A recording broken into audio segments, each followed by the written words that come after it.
Hai kawan-kawan, nama saya Mazlan aka Idoras. Hari ini saya hendak bincang sedikit mengenai perlukah kita membuat video editing.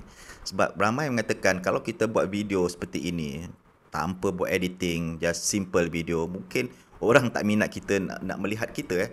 Tapi saya rasakan dahulu saya pernah buat macam gini, kemudian saya buat editing, gunakan Filmora dan masukkan macam-macam elemen dalam itu, termasuk masukkan video, edit gambar dan sebagainya, muzik dan sebagainya. Dia akan mengambil masa beberapa jam untuk sesiapa yang tidak pakar lagi lah, macam saya ni mungkin tidak pakar, mengambil masa yang lama untuk menghasilkan satu YouTube yang mungkin dalam bentuk 3 minit dan sebagainya.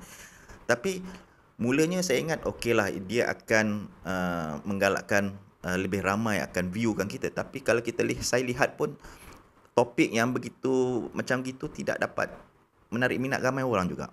Jadi adakah video editing itu penting ataupun konten itu sendiri penting?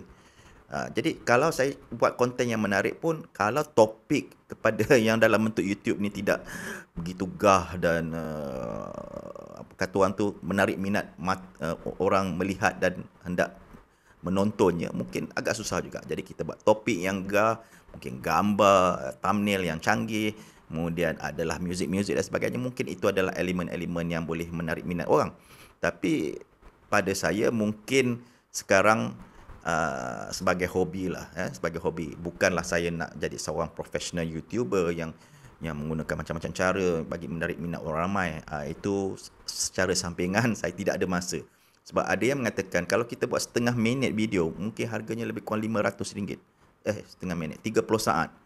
Yang profesional, yang menggunakan editing dan sebagainya ni, kita menggunakan apa dia punya lighting, dia punya video, dia punya audio, rakamannya secara profesional, dia berharga RM500. Jadi kalau view yang dilihat oleh orang ramai dalam saya punya YouTube ini hanya setakat 15-10 orang view, adakah itu berbaloi?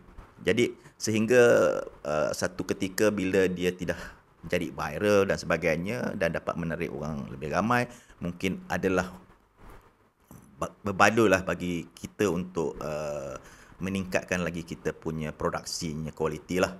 Jadi mungkin sekarang anda terpaksa lihat apa yang saya tawarkan sekarang lah. Okey, sekian. Terima kasih. Jumpa lagi.